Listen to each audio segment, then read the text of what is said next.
president because this will have political consequences. Tinubu is being threatened by many socio-political associations from the north, the Northern Elders Forum, and many others, even Senator Ndume from Borno State.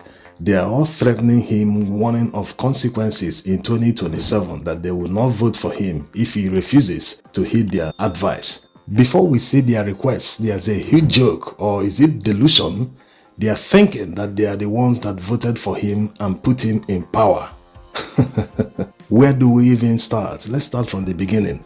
When Tinubu said, "It is my turn and it is Yoruba's turn to produce the president," why did he say it?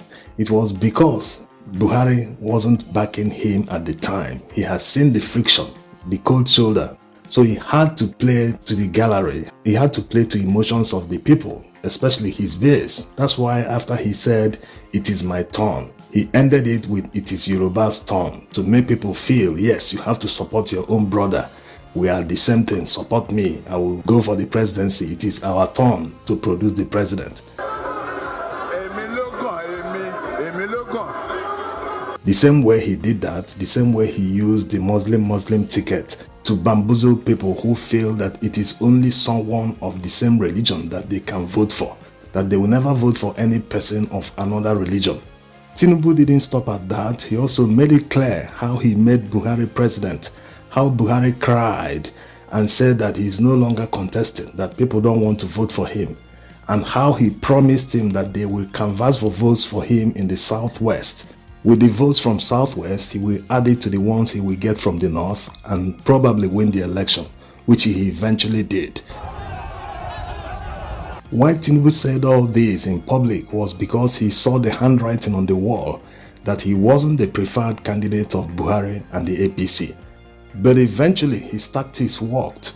Some northerners started feeling guilty. They say, after all, this man supported us when we wanted Buhari to get to power. Let's support him so that they will return the favor again when it's the time for the North to produce the president. So basically, he blackmailed them, revealed a lot of secrets, and they agreed that yes, we should support someone who has the money. Of course, he brought out that money in millions of dollars to buy delegates during the APC primaries. And he won the primaries and was declared winner. Now to the elections proper. Forget all the narrative that PDP would have won the election if they had stuck together instead of dividing into Thre, NNPP, PDP and Labour Party. Even if they did, the same magic would have happened. We would have heard the same abracadabra from the Supreme Court and the same INEC magic. Besides, Labour Party won it alone. That was why they shut down the IRF, because they saw the huge numbers coming in. They said, no, if you allow these people to upload all the results, they will defeat everyone. A movement that started just a few months before the election. So the people that put Tinubu there are the Supreme Court justices and other appeal court justices, plus the INEC chairman Mahmood Yakubu.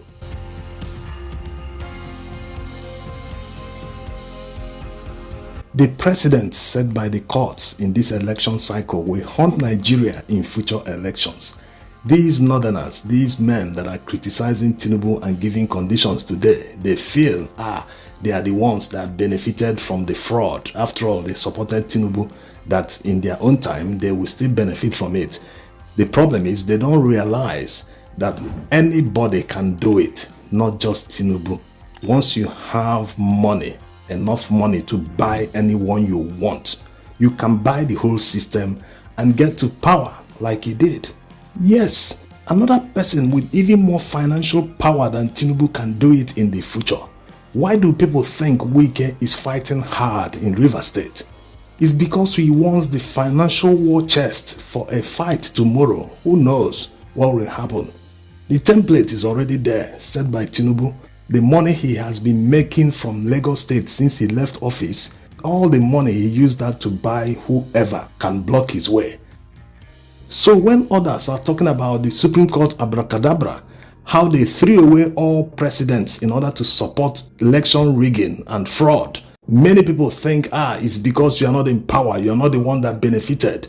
But they don't realize that it can happen to them. Yes, and by that time, Nigerians will be watching to see their reaction. Today, it happened to Peter Obi, a peaceful person who doesn't believe in violence, a gentleman. When it happens in the future, Nigerians will be watching to see how they will react. It is turn by turn Nigeria Limited. The precedent set by the courts in this election cycle is very dangerous.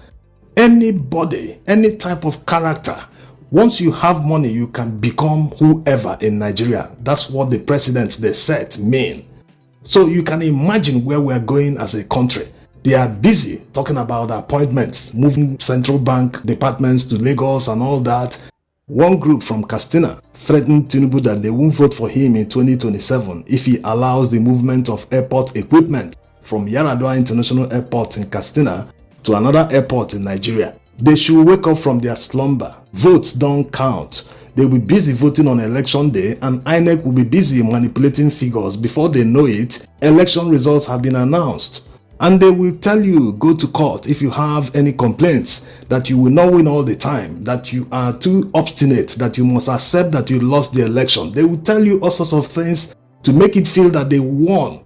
But we all know that the system has been captured.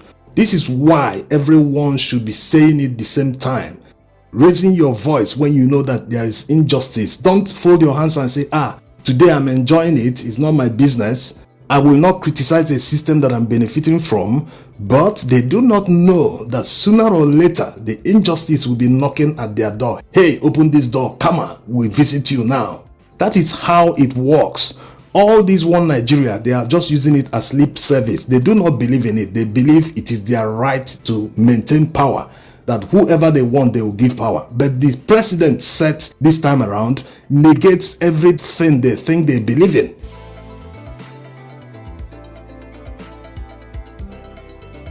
All of a sudden, all of them are criticizing the federal government today.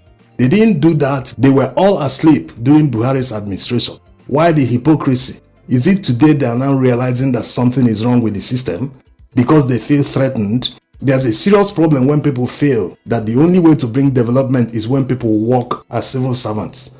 That's not how it's supposed to be. Government is supposed to provide the enabling environment so that the private sector can thrive and employ people and build industries everywhere. With all the massive land we have in Nigeria, people should be farming.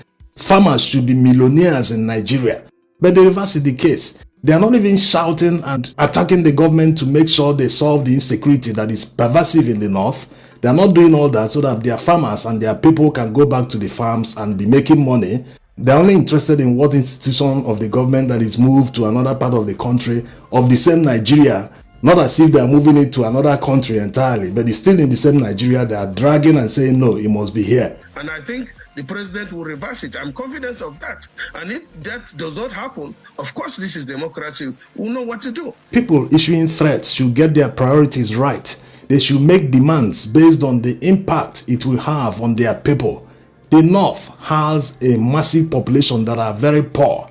Why are they not demanding that the federal government do something that will lift many of these people out of poverty? Like politicians, they want a system that promotes patronage, where they are in charge and their people keep coming to them for favors. And they will be dishing out the favors. Do you want employment? I know this person. I'll put you here. I'll put you in social office. That's not how you bring development to your people. You bring development by creating jobs so that individuals can survive. Whatever you are doing, you must earn a living wage that can take you home. That's how to build a country. You don't build a country based on I know this person, I know that person.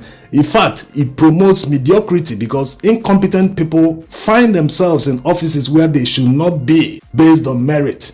Because many of them got the employment because they knew so person, they knew this director, they knew this person. Yes. That's why in many government departments, you see incompetent people as directors, while the professors, people who know the job, professionals, are below them, answering them, sir, how can I do this? They are the bosses over people who are professionals. That's why the country is not growing. No country will grow when professionals are not in charge.